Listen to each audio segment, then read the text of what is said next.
Vamos a orar. Bendito Dios y Padre nuestro, Señor, gracias te damos, amantísimo Dios, por tu misericordia, por tu amor, Señor.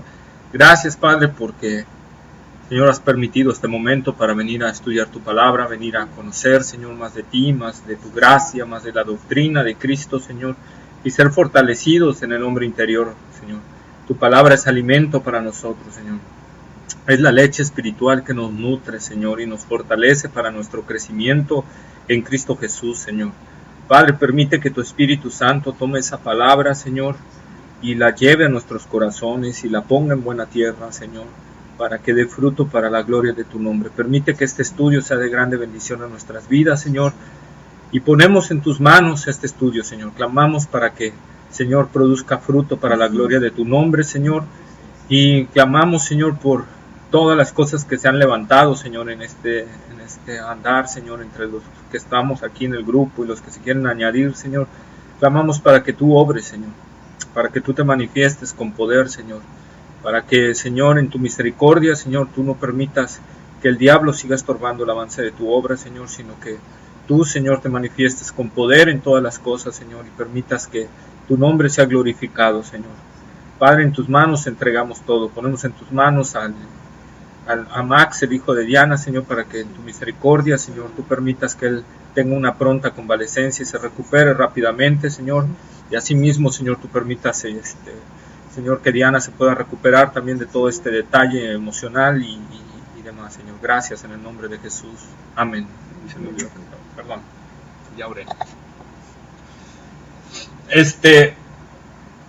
Pues abramos la palabra de Dios en Romanos capítulo 5. Sentí la necesidad y pero bueno, ya. Romanos capítulo 5, versículos, pues ya en los que nos quedamos, los vimos, pero vamos a hacer un rápido para ingresar a los otros versículos. Vamos a leer el versículo 3, 4 y 5. Y no solo esto, sino que también nos gloriamos en las tribulaciones, sabiendo que la tribulación produce paciencia. Y la paciencia prueba, y la prueba esperanza.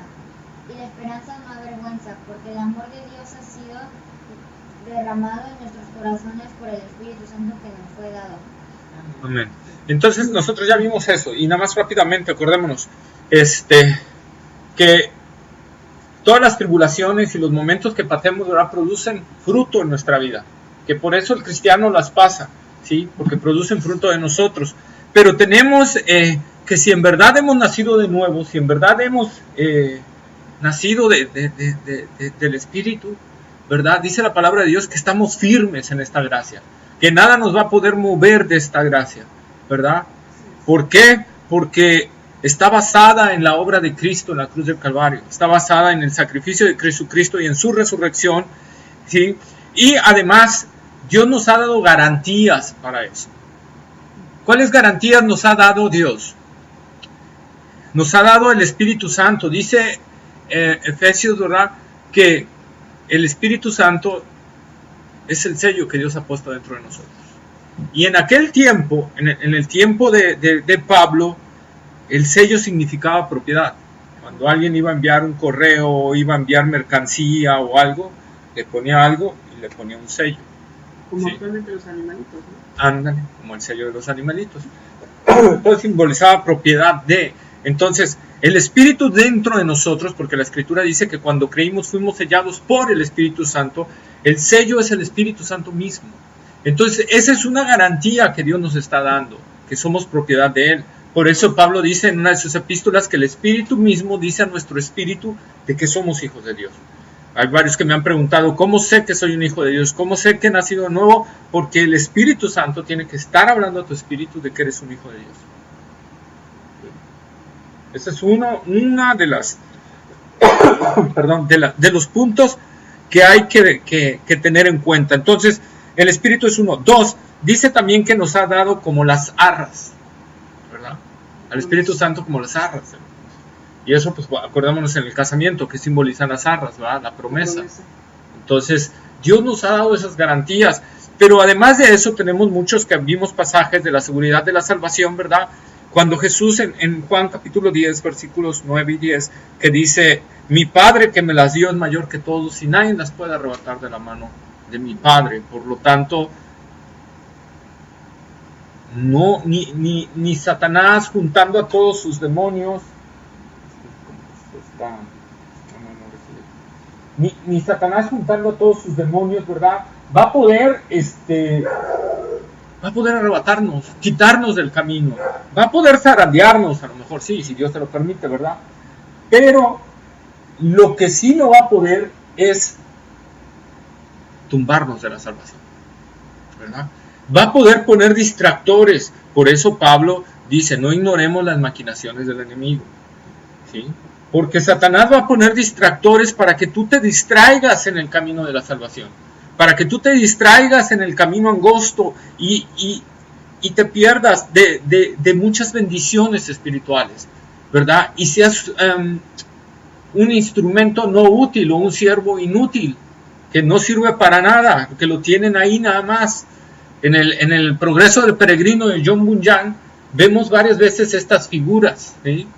Donde en el camino, ¿verdad? En el camino, a los lados está la feria de las vanidades, y así varios detalles, el castillo de la desesperación y varias cuestiones, las arenas movedizas de la desesperanza y varias cosas que el enemigo va poniendo ahí y va poniendo cosas en el camino para que tú te empieces a desviar, gente que te va a estar diciendo, no es por ahí. En el Progreso del Peregrino, por eso me encanta ese libro, porque es muy bíblico. Y Satanás estaba diciendo, no es por ese camino, mira, acá hay un atajo, no es tan difícil, acá hay un atajo mejor, y allá llegas en 10 años, aquí llegas en un día, vente por acá, sí es cierto, pero Dios dijo que por ese camino, y nosotros nos queremos el atajo, ¿verdad? Y resulta que en el atajo hay saqueadores. Se me hace que la conexión con internet está fluctuando, entonces lo boto. Entonces hay salteadores, ¿y qué pasa con esos salteadores? Nos lastiman, ¿verdad? Nos alejan. ¿Esos salteadores quiénes serán? Pues son las cosas del mundo, o sea, son las algo que el diablo pone y que además lo pone muy atractivo. Sí. Sí, como son puede ser desde el trabajo, puede ser desde un adulterio, puede ser desde no estar orando, todas esas cosas que nos distraen. Que nos distraen de la vida espiritual. De la vida espiritual. Puede ser también. ¿Qué más puede ser? ¿Qué más se les ocurre que puede ser? Hay algo que puede ser. Todavía un poquito más que eso. Por acá está más fácil. Lo que queremos en automático rápido. Sí, queremos que todas las cosas estén en automático, sí. Bueno, les voy a poner mi idea y ustedes me dicen si está bien o está mal. ¿Cómo ven eso? Yo creo que esas figuras son los falsos maestros. Los falsos maestros. Por ese camino no, mira, por acá está más fácil. Y llegas más rápido. Igual, te lleva al reino de Dios. Igual. Y no tienes que pasar por todas esas pruebas. Aquí está más fácil. Y cuando entras por ahí, te golpean, te roban, te asaltan. Y todo el detalle, ¿verdad? Entonces, nosotros es lo que podemos hacer. Por eso Pablo dice, estamos firmes, pero aún heridos y todo, el Señor nos restaura, nos levanta y nos vuelve a meter, ¿verdad? Y hay varias pruebas que pasa el cristiano, pero siempre tenemos esa esperanza de que si en verdad estás en Cristo, vas a estar firme hasta el final, ¿sí? Y además que nos sirven para bien, vamos aprendiendo, vamos puliéndonos, vamos siéndonos más fuertes. Así es. Sí. Por esas pruebas. Por esas pruebas, efectivamente. Como dice ese canto antiguo que se basa en un versículo bíblico. Sobre la peña mi casa está, firme sobre ella permanecerá. Tempestades la podrán batir, pero nunca esa casa podrán destruir. Entonces, eso es cierto, ¿verdad? La vida cristiana no está exenta de pruebas, que una tempestad se venga bien dura, un huracán se venga bien fuerte sobre esa casa, ¿verdad? Pero una vez que pasa el huracán, la casa está estable. A diferencia de los que construyen sobre la arena, ¿verdad?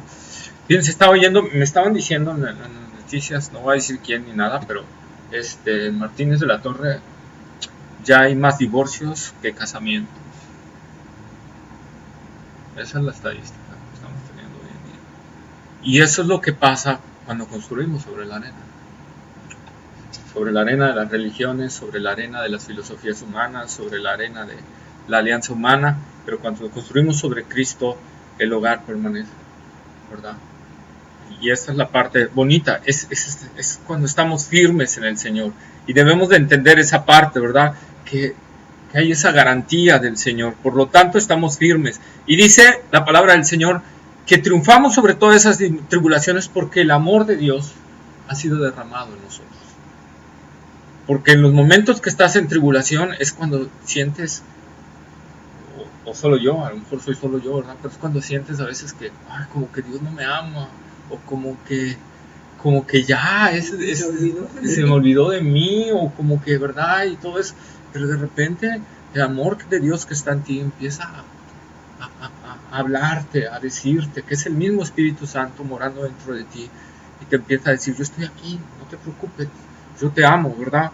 Y por eso Pablo dice que el amor de Dios ha sido derramado en nuestros corazones por el Espíritu Santo que nos fue, ¿qué dice? Dado, ¿sí? Nos fue dado. Entonces, cuando creíste, recibiste el Espíritu Santo, y cuando recibiste al Espíritu Santo, recibiste amor, poder, porque eso es el Espíritu Santo, es Dios mismo, es amor, poder, misericordia, sabiduría, gracia. Todos los atributos de Dios los tiene el Espíritu Santo porque es Dios. Entonces, cuando Él entró en ti, el poder de Dios está en ti, está a tu favor en todas las cosas. Aunque a veces mal empleamos la palabra favor, creyendo que favor es que la prueba va a pasar muy rápido, o que voy a salir de la prueba y ya no voy a tener más pruebas, o ya no va a venir otra prueba inmediatamente, ¿verdad? No, eso no significa. Significa que Él nos está ayudando por dentro a que todo eso nos resulte para bien para nosotros. Todas las tempestades, las luchas, las pruebas, los problemas resulten para nuestro bien. Entonces, eso es lo que Pablo está diciendo. Nosotros mismos participamos de las pruebas del Evangelio, y que esa cita nos faltaron de ver. Lucas capítulo 22, versículo 28. Lucas capítulo 22, versículo 28.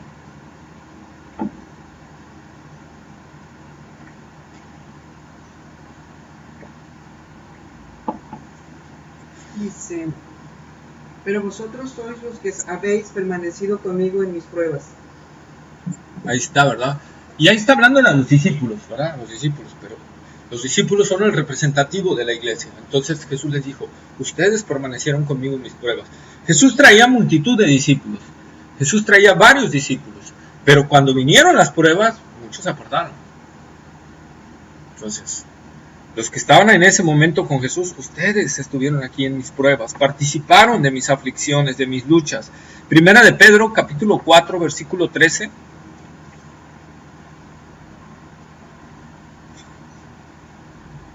Y es parte de la vida cristiana, participar de las aflicciones del Evangelio. ¿Primera de Pedro qué?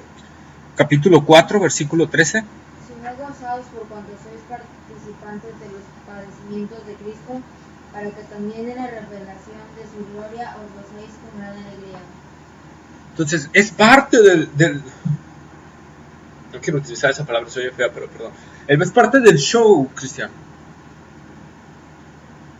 del vivir cristiano, del andar cristiano. Si en verdad somos de Cristo, vamos a padecer, vamos a sufrir persecución, más que los del mundo. Los del mundo van a padecer por las cuestiones sociales y todo ese detalle, pero nosotros, por el hecho de ser cristianos, aparte de las presiones normales que tiene una persona normal, sufres por el Evangelio. ¿Y por qué sufrir por algo? Porque tengo una esperanza de vida eterna, porque tengo una esperanza de un mundo mejor, porque tengo una esperanza de ver a Dios cara a cara y vivir con Él, con el Dios de gracia, el Dios de amor, el Dios de misericordia, por toda la eternidad. Por eso tiene sus grandes ventajas. Hebreos capítulo 12, versículo 8. Buenas noches. Hebreos 12, 8. 12. Hebreos capítulo 12, versículo 8. Pero si se os deja sin disciplina, de la cual todos han sido participantes, entonces sois bastardos y no hijos. Ahí está, ¿verdad? Esa es una parte, porque Dios nos tiene que disciplinar para irnos conformando a la imagen de Cristo, irnos conformando, irnos transformándonos. Ese es el deseo de Dios, y solo a través de las pruebas y de las luchas lo puede hacer. Colosenses, en la carta a los Colosenses, capítulo 1, versículo 24. ¿Colosenses es nuevo? Sí, está después de Filipenses. Sí, Colosenses, ¿qué? Capítulo 1, versículo 24.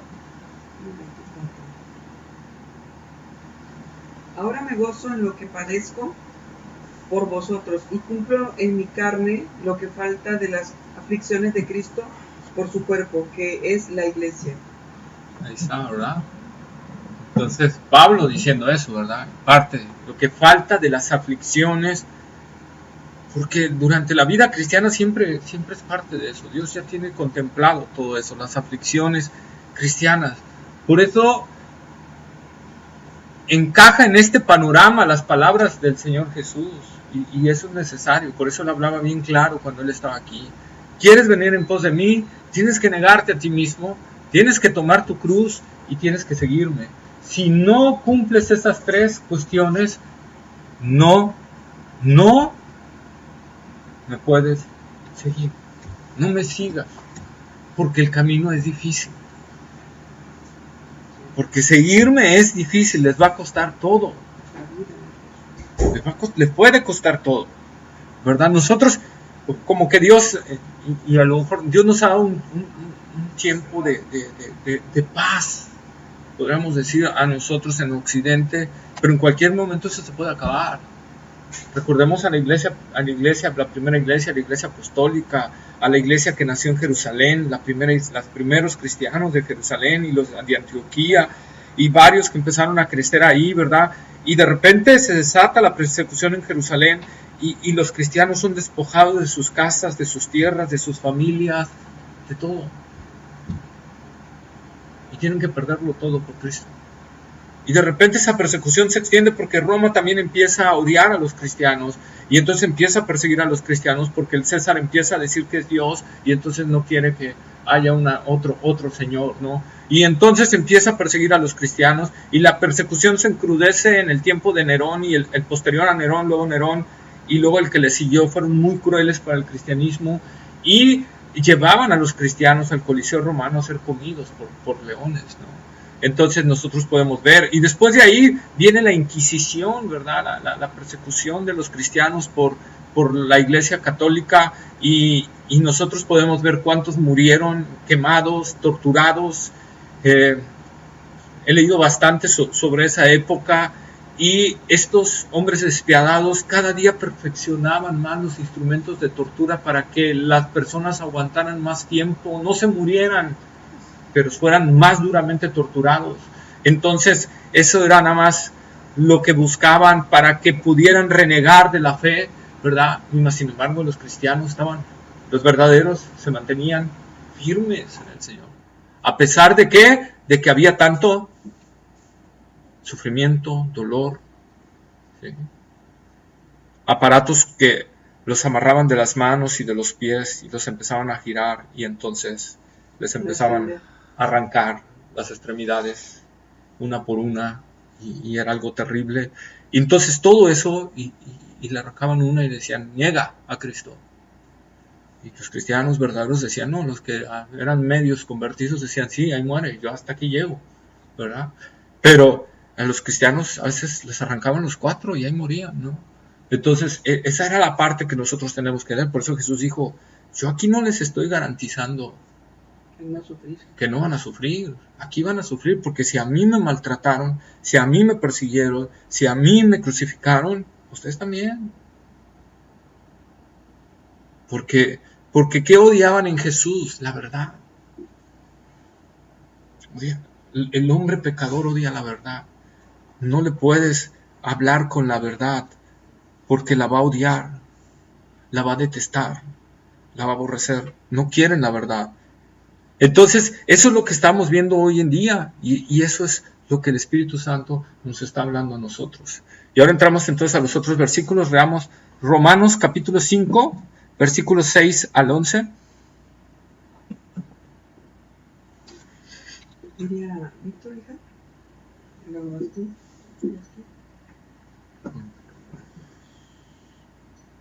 ¿Romanos qué, perdón? 5, capítulo 5, versículos 6 al 11. Dice, porque Cristo, cuando aún éramos débiles, a su tiempo murió por los impíos. Ciertamente apenas morirá alguno por un justo. Con todo, pudiera ser que alguno osara morir por el bueno. Mas Dios muestra su amor para con nosotros, en que siendo aún pecadores, Cristo murió por nosotros. Pues mucho más, estando ya justificados en su sangre, por él seremos salvos de la ira. Porque si siendo enemigos fuimos reconciliados con Dios por la muerte de su Hijo, mucho más, estando reconciliados, seremos salvos por su vida. Y no solo esto, sino que también nos gloriamos en Dios por el Señor nuestro Jesucristo, por quien hemos recibido ahora la reconciliación. Miren, ¿verdad? Dice Pablo, porque Cristo, ligando con lo anterior, ¿verdad? El amor de Dios ha sido derramado en nuestros corazones, y hablando de la tribulación y todo eso, dice, porque Cristo, cuando aún éramos débiles, a su tiempo murió por los impíos. Cristo no vino a morir por nosotros cuando estábamos fuertes espiritualmente, sino cuando estábamos muertos espiritualmente. Él vino a morir por nosotros. Y cuando estábamos en condición de debilidad, de muerte espiritual, lejos de Dios, lejos de su soberanía, siendo crueles, desleales a Dios, impíos, dice, a su tiempo murió por nosotros. Y aquí hay una palabra clave, a su tiempo. Recordemos que todo es un programa de Dios y todo tiene un tiempo. Y la venida del Señor Jesucristo tenía un tiempo, y tenía una fecha, y tenía una hora, y tenía un día específico en el cual Él iba a nacer para venir a morir por nosotros los pecadores. ¿Por qué Jesús no vino antes? ¿Por qué no vino en el tiempo de Isaías, o en el tiempo de Daniel, o en el tiempo de David? ¿O por qué no vino más adelante del tiempo en que nació? ¿Por qué vino en ese tiempo? ¿Qué había de especial en ese tiempo? Había más como más hombres que luchaban más por su palabra, o sea, o estaban más con su corazón, pues. O sea, David, pues era un hombre que estaba, pues era un hombre que se entregaba completamente a Dios, ¿no? Pero a lo mejor en ese tiempo no hacía tanta falta como lo hizo en el momento que él llegó. ¿Alguien más? ¿Te quiere decir algo? ¿No? Jesús no vino en otro tiempo. Todos los tiempos hubo necesidad. Todos los tiempos hubo necesidad del Señor. Israel en el tiempo de David siguió a David por lo que representaba David, pero la verdad es que el corazón de Israel no estaba con Dios, nunca estuvo bien con Dios. Y prueba de ello es que cuando después de David muere y su hijo Salomón se levanta y Salomón se va tras los ídolos por las mujeres, ¿verdad? Pues el pueblo de Israel se va tras los ídolos. Entonces, mientras está Juan, pues bueno, sigo esto porque veo que es lo que me conviene. Pero ya no está Juan, ahora veo que el que le sucedió a Juan, pero el que le sucedió a Juan ya se fue a esto, pues yo me voy a lo que me conviene. Y entonces se movían por conveniencia. Entonces, de todas maneras sería un buen tiempo. ¿Cuál fue el tiempo exacto? ¿Por qué vino en este tiempo Jesús? Porque era el tiempo determinado por Dios. En su soberanía Él determinó ese tiempo, y por lo tanto Jesús no podía nacer ni antes ni después, sino exactamente en el día que Dios desde antes de la fundación del mundo había determinado, que ese día vendría su Hijo amado a morir por nosotros en la cruz del Calvario. Ese día. Y sí hay cuestiones que ayudaron más para la propagación del Evangelio. ¿Qué cuestión había? que el Imperio Romano dominaba. Por lo tanto, la lengua griega era como el inglés de hoy en día, ¿verdad? Y los judíos sabían la lengua griega. Por lo tanto, era fácil la expansión del evangelio porque había un lenguaje universal. Y eso fue lo que ayudó mucho a la expansión del evangelio, ¿verdad? Pero Dios había determinado ya desde antes de la fundación del mundo que en esa fecha, y Dios había determinado entonces que años atrás, un siglo atrás, empezara a levantar un imperio en la zona de lo que hoy conocemos que es Roma, Italia, ¿verdad? El imperio romano, y empezar a apoderarse de todo. ¿Para qué? Para que hubiera un lenguaje universal, ¿sí? Primero levantó a los griegos como potencia, con su sabiduría y todo, para que pudieran culturizar. Luego vinieron los romanos, y luego dice el Señor, pues en esta fecha, desde antes de la fundación del mundo, aquí van a ser mi hijo, para que él al morir en la cruz del Calvario, hay un lenguaje universal que yo ya diseñé, y se pueda propagar el evangelio, ¿verdad? Todo es un plan de Dios. A Dios no le agarra nada por sorpresa. Recordemos que Dios no tiene plan B, ni plan C, ni plan D. Solo tiene el plan A y nada más. Es el plan que Él ha diseñado. Acuérdense de ese salmo donde David dice, ¿verdad? Tu embrión vieron mis ojos, y en tu libro están todas aquellas cosas que serán hechas sin faltar ninguna de ellas, ¿verdad? Todo lo que iba a hacer David en su vida ya estaba allá arriba escrito sin faltar ninguna de ellas.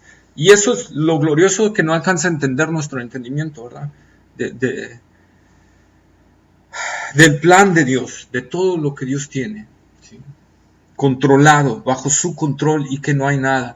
Pero entonces dice, a su tiempo, o sea, igual, Cristo, ¿por qué duró 3 años? Porque era el plan de Dios aquí en la tierra. Su ministerio nada más duró 3 años.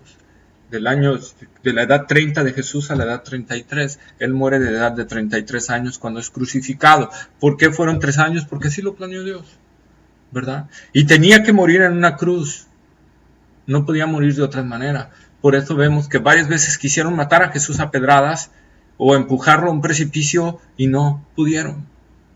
¿Por qué? Porque Dios había determinado que muriera en la cruz. Porque tenía que morir en la cruz para poder llevar la maldición de la ley sobre nosotros. Si no, recordemos, si Jesús no hubiera muerto en la cruz, aunque hubiera derramamiento de sangre, no iba a servir.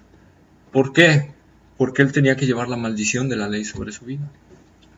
Y como Jesús vivió una vida perfecta, no había otra forma más que el ser crucificado. ¿Por qué? Porque está escrito en la ley, maldito todo aquel que es colgado en un madero. Entonces ahí llevó Él la maldición de la ley. Sin pecado y siendo injustamente condenado, es crucificado y la maldición de la ley lo alcanza. Entonces ahí es donde Él llevó la maldición por nosotros, ¿verdad? De manera injusta. Entonces dice, cuando aún éramos débiles, a su tiempo murió por los impíos. Y aquí viene la maravilla del amor de Dios. Dice, ciertamente apenas morirá alguno por un justo, ¿verdad? A lo mejor alguien dice, no, pues yo soy bien malo y van a matar a aquel, van a fusilar a aquel que no hizo nada. Pero, oiga, juez, sí, no, mejor máteme a mí y deje escapar a ese que la verdad es una persona, pues, que hace bien las cosas y todo, ¿verdad? Dijera alguien por ahí. Pero dice, pero Cristo Jesús vino a morir no por justos, sino por pecadores. Pongamos el mismo ejemplo. Perdón. Van a matar a un homicida, asesino, múltiple y todo. Y ya un hombre que no ha hecho esas fechorías en su vida, sabemos que no hay hombre que no peque, pero de ese tipo de fechorías, ¿verdad? Ese tipo de pecados grandes y fuertes, no los ha hecho. Y que de repente le diga, señor juez, yo quiero cambiar por ese. Suelta al asesino múltiple que ha matado a mucha gente y ha hecho muchas cosas terribles y horribles, y yo por él. Eso ningún ser humano lo haría. Ningún ser humano lo haría. Y mucho menos si él ha sido afectado, el mismo ser humano ha sido afectado, esa persona que está diciendo. Y aquí es donde Pablo nos dice, mas Dios muestra su amor para con nosotros.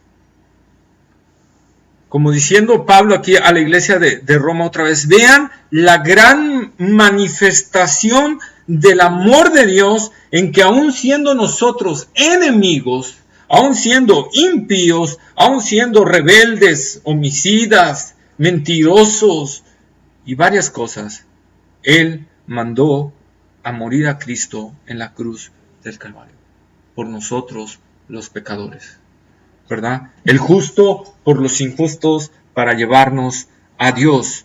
Y entonces aquí Pablo parte, ¿verdad? Diciendo, vean esa magnitud del amor. Dios entrega a Cristo por nosotros, terribles pecadores. Vean la grandeza del amor de Dios. Cristo murió por nosotros cuando éramos pecadores, cuando éramos rebeldes, enemigos de Dios. Y entonces ahí Pablo, en el versículo precisamente 9, empieza y dice, pues mucho más. Y aquí vamos a encontrar, creo que son 5 o 7 mucho más, que vamos a encontrar, hablando de la seguridad plena de la salvación. Y Pablo dice, si Dios mandó a su Hijo morir en la cruz del Calvario, cuando tú eras un rebelde, desleal, enemigo, hijo de Satanás, hijo de ira, etcétera, etcétera, etcétera. Ahora que Cristo murió por ti y has sido justificado por Él, dice Pablo, entonces mucho más, estando ya justificados por su sangre, ¿qué dice? El versículo 9, léanlo por favor. Quiero que lo lean porque lo puedo leer aquí, pero para que se les quede bien grabado. Seremos salvados de la ira. Por Él seremos salvos de la ira. Entonces Pablo dice, si siendo enemigos fuimos justificados, pues mucho más, ya siendo reconciliados, seremos salvos de la ira. O sea, si Dios murió, si Dios mostró su amor en la cruz del Calvario cuando éramos enemigos, ¿cómo Dios puede dejar de amarnos cuando ya hemos sido declarados inocentes? Y ahí está el error, y es el error exegético, hermenéutico, de los que dicen que la salvación se pierde. No se puede perder, aquí Pablo mismo lo está diciendo, mucho más. Si ya hemos sido justificados por su sangre, por Él, o sea, por Cristo, seremos salvos de la ira. ¿Y la ira qué es? ¿Qué es la ira? Perdón. Es el rencor, es el... Rencor, ¿qué más? Rencor, enojo. Por Él seremos salvos de la ira, no. A eso no nos referimos. ¿De la ira de qué estamos hablando? ¿De pecado? ¿De pecado? Ajá, de la ira del pecado, pero ¿cómo se manifiesta? ¿La ira de quién? ¿De Satanás? No. No, de Dios. Exacto, la ira de Dios. Se está refiriendo sobre la ira de Dios. Por Él seremos salvos de la ira de Dios. Acuérdense que... Perdón. Acuérdense que el tiempo de la gran tribulación va a ser el tiempo de la ira de Dios. Y el lago de fuego es la ira de Dios y su justicia por toda la eternidad.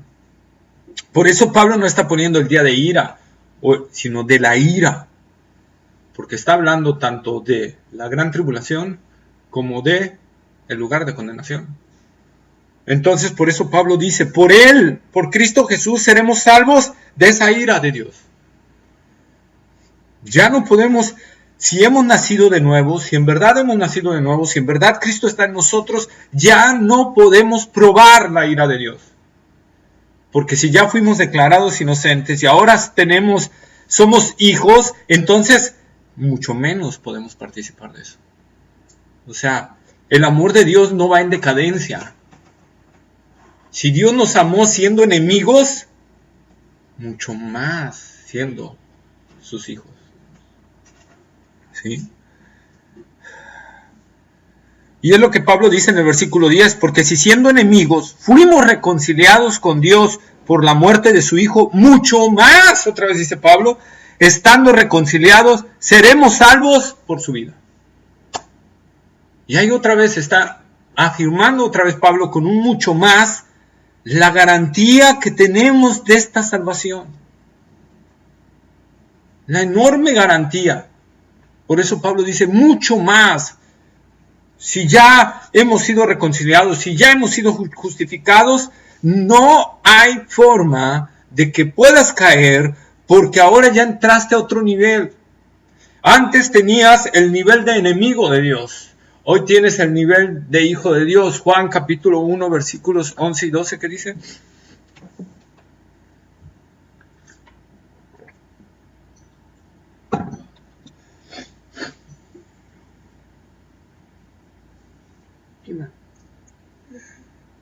Acabo de leer tú, ¿no? ¿Verdad? Acabas de leer tú. ¿Vas tú? Dice, a lo suyo vino y los suyos no le recibieron. Mas a todos los que le recibieron, a los que creen en su nombre, les dio potestad de ser hechos hijos de Dios. Ahí está, ¿verdad? Mas a todos los que le recibieron, a los que creen en su nombre, les dio potestad de ser hechos hijos de Dios. Ok, ya fuimos justificados. Ya pasamos de ser enemigos de Dios a hijos de Dios. Entonces dice Pablo, ahora no es posible que si Dios dio este gran paso, de repente su amor disminuya y haga que degrade al Hijo de Dios y lo vuelva a ser enemigo de él. No hay tal cuestión. Por eso Pablo pone el mucho más, para que entendamos y captemos si este paso es seguro, el siguiente paso es el paso de ser un hijo rebelde, un hijo de ira, un hijo de Satanás, a ser un hijo de Dios. ¿Es un paso seguro? Pues mucho más seguro es el paso de ¿qué? ¿De ir a dónde? Al cielo. Al cielo. Creo que Pablo está diciendo aquí, perdón. Es lo que Pablo está diciendo. O sea, hay una mucho mayor seguridad. Si el ser justificados fue un paso seguro, entonces el ser salvos de la ira es mucho más. Mucho más seguro que el ser justificados. Si el ser reconciliado con Dios por la muerte de su Hijo es un paso seguro, pues mucho más voy a ser salvo por la vida de su Hijo. Si Cristo murió por mí y eso provocó reconciliación, que yo tuviera, ¿qué? Reconciliación con Dios, su resurrección, entonces me garantiza que mucho más. Por eso dice, por él seremos salvos por su vida. Está hablando de la resurrección. ¿Sí?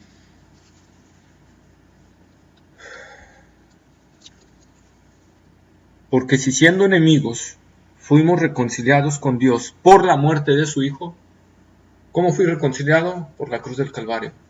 La muerte sustitutoria de Cristo en mi lugar, el justo por los injustos.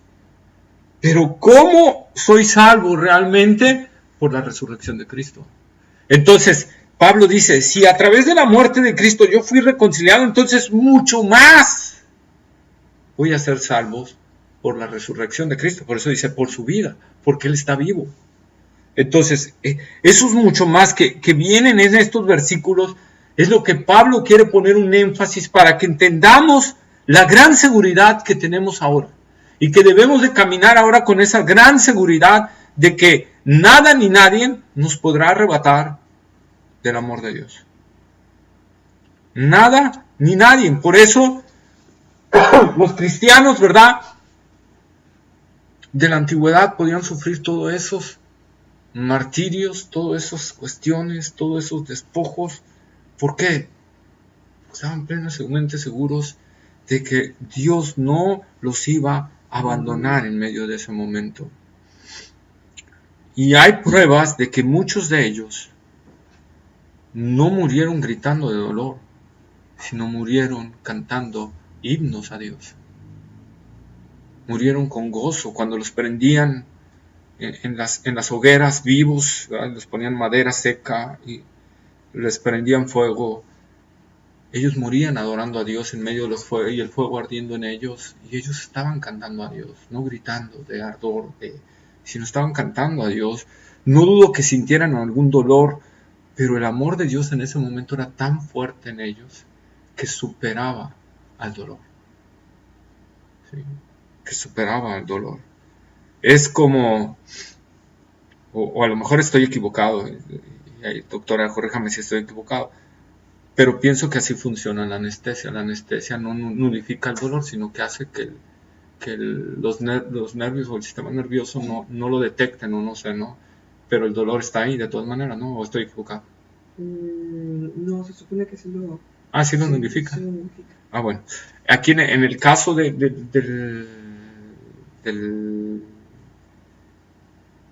lo que estamos hablando del martirio cristiano, el amor de Dios es tan grande, ¿verdad?, que los envuelve en ese momento, que aunque hay dolor, es más grande lo que están sintiendo por el amor de Dios. Entonces mueren adorando a Dios. Y esta es la parte que nosotros, la garantía que nosotros tenemos, porque Jesús ha prometido que si nosotros llegamos a pasar por eso, Él va a estar ahí con nosotros, Él va a estar a nuestro lado. Entonces esa es la garantía que tiene el cristiano, ¿sí? No es un mero fanatismo, y prueba de ello es que los cristianos de la antigüedad que han sido metidos a cárceles durante años han escrito los mejores libros en ese lugar. El Progreso del Peregrino fue escrito por John Bunyan estando en la cárcel, y es el libro después de la Biblia más leído por los cristianos, ¿verdad? Y hay varios libros muy buenos que fueron escritos en el tiempo de angustia. Entonces, ¿por qué? Porque ahí es donde Dios se vuelve más real para el verdadero cristiano, y ahí es donde Dios viene realmente en esos momentos, porque Él ha prometido estar ahí con el cristiano. Por lo tanto, por eso dice el Señor, no temamos, no teman. Hombres de poca fe, cuando el Señor, ¿verdad?, les dice a los que se estaban en la barca, ¿verdad?, y dice, Señor, sálvanos que perecemos. Hombres de poca fe. Y lo curioso es que hay que ver quiénes venían en la barca, ¿verdad? ¿Quiénes venían en la barca? Los apóstoles. Los apóstoles. ¿Y qué trabajo desempeñaban los apóstoles antes de ser apóstoles? Eran pescadores. Eran pescadores. Se dedicaban a la pesca. Eran expertos. Sabían los tipos de tormentas. Sabían las tormentas que habían ahogado a amigos y compañeros de ellos. Entonces, cuando van y despiertan al Señor, ¿por qué creen que fueron a despertarlo? Porque era una tormenta de muerte. Era una tormenta de muerte. Humanamente y con la experiencia de ellos dijeron, de aquí no salimos vivos. Y nuestro único remedio es despertar a Jesucristo, nuestra única opción. Y por eso, Maestro, sálvanos que perecemos. Y Jesús se levanta y les dice, su experiencia aquí no sirve, señores. Aquí no sirve su experiencia. Aquí tienen que confiar en mí. Por eso les dice, hombres de poca fe. Y dice que inmediatamente reprendió el mar y los vientos, y todo se calmó. Y los discípulos dijeron, wow, ¿quién es este hombre que aún el viento y el mar le obedecen? ¿Verdad? Esa es la parte que nosotros tenemos que ver. Todo lo ligado que va al Evangelio. Igual en nuestra vida cristiana pueden venir tormentas muy fuertes, y lo que no me va a librar de esas tormentas muy fuertes es mi experiencia cristiana, sino que es mi confianza en el Señor.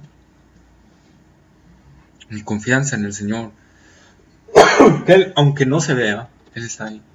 Que Él, aunque aparentemente está dormido para nosotros, Él está ahí, y como Él está ahí, esa barca jamás se puede hundir, por mucho que se levanten las olas contra la barca, no van a poder, ¿verdad? Y entonces Pablo dice, y no solo esto, en el versículo 11, y no solo esto, o sea, no solo seremos salvos de la vida, no solo seremos salvos por su vida, no solo seremos salvos de la ira de Dios, sino que también nos gloriamos en Dios por el Señor nuestro Jesucristo, por quien hemos recibido ahora la reconciliación. Fíjense que Pablo parte a futuro ¿Hablando de qué?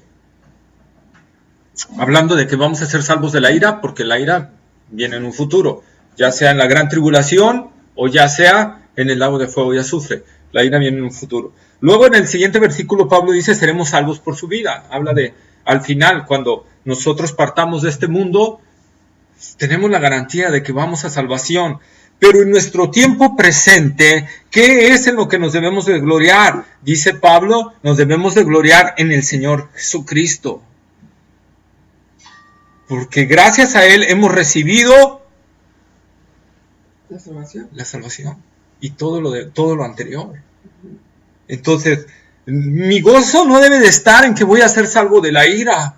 Mi gozo no debe estar en que voy a tener vida eterna. Mi gozo debe de estar en Jesucristo. Él debe ser mi gozo.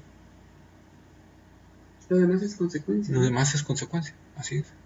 Lo demás es consecuencia. Pero Él debe ser mi gozo. Mi afán no debe ser la vida eterna, mi afán debe de ser Cristo Jesús. Decía por ahí un pastor, se oye fuerte, pero debe ser más o menos la idea, aunque no así, no me gusta mucho, pero quiero planteárselas así como la plantea. Él dice, yo voy a servir a Cristo Jesús con todo mi ser, aunque Él me mande al infierno. Y es de lo que yo hablaba. No decir, voy a servir a Jesús porque quiero la vida eterna. No, voy a servir a Jesús porque Él es digno de que yo le sirva. Y sé que por servirle a Él, bueno, hay una bendición de vida eterna. Pero debe estar centrada en esa parte, en esa función, ¿no? O como dicen hoy en día en los trabajos, ¿no? Que hablan acerca de la psicología del trabajo, que ahora nosotros debemos de trabajar con mucho gusto, a tal grado que digas, bueno, estoy trabajando en esto que me gusta, y por trabajar en lo que me gusta, me pagan, ¿verdad? Verlo de forma diferente. Lo mismo es, estoy sirviendo al Rey de Reyes y Señor de Señores, y por amarlo así y servirlo así, a Él le place darme vida eterna, como una bendición. Entonces, esa es la parte que Pablo está mostrando aquí, ¿verdad? Y es en lo que nosotros nos debemos de centrar siempre, ¿sí? Yo creo que voy a dejarlo aquí porque me está un poquito, sí, lastimando un poquito la garganta, le ha traído algo de irritación. ¿Alguna pregunta aquí? No. ¿No? Ok. ¿Dudas? ¿Hashim? ¿Víctor? ¿No? ¿Tere? ¿No? ¿Nadie? Bueno, pues entonces vamos a orar. Ok. Bendito Dios y Padre nuestro, Señor, gracias, Dios, por tu misericordia, gracias por tu fidelidad, Señor. Gracias, amado Dios, porque, Señor, tú nos has hablado hoy acerca de que todo debe estar centrado en nuestro Señor Jesucristo, que nuestra vida debe de estar centrada en Él, y de que al estar nosotros centrados en Él, Señor, tenemos garantías maravillosas, inalterables, invaluables, Señor, como ser salvos de esta perversa generación, como tener vida eterna, como, Señor, ser salvos de tu ira. Gracias, Padre, porque a través de Cristo Jesús nosotros recibimos esta salvación tan grande. Ayúdanos, Señor, a meditar en esto. Ayúdanos a meditar de que siendo enemigos, siendo indignos totalmente de esta salvación tan grande, Señor, y que ahora que se nos ha dado, y tú nos has dado en Cristo Jesús vida eterna, Señor, entonces por nada del mundo, ni por todas las fuerzas demoníacas, Señor, nos puede cambiar nuestra situación. Tenemos tu palabra, tenemos tus promesas, tenemos tu juramento, tenemos todo, Señor, para confiar en que seremos salvos de la ira y de que cuando partamos de este mundo estaremos con Cristo por los siglos de los siglos, gozándonos en su gloriosa presencia, Señor. Gracias, Padre, por tu inmenso amor. Gracias, Señor, porque, Señor, éramos tan indignos, Señor, no merecíamos nada de ti. Y tú nos salvaste, Señor, tú nos redimiste. Ayúdanos a entender esta salvación tan grande, Señor. Ayúdanos, Señor, a aquilatar este glorioso evangelio, Señor. Estas buenas nuevas de salvación que hoy nos son dadas, Señor, por medio de tu palabra, por medio de tus hijos, Señor. De que hay vida eterna en Cristo Jesús, de que hay salvación de la condenación, de que hay salvación y redención en Cristo Jesús. Gracias, amado Dios. Te damos toda la gloria a ti y nos entregamos a ti, Señor. Y permite que tu palabra, Señor, dé fruto para la gloria de tu nombre, Señor. Como decía el salmista, no a nosotros, oh Jehová, sino a tu nombre da la gloria, Señor.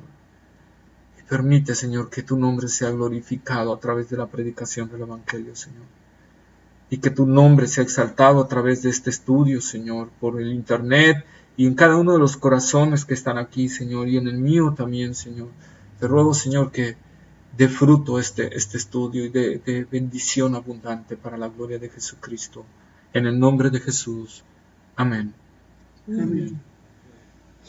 Ok, ya estamos.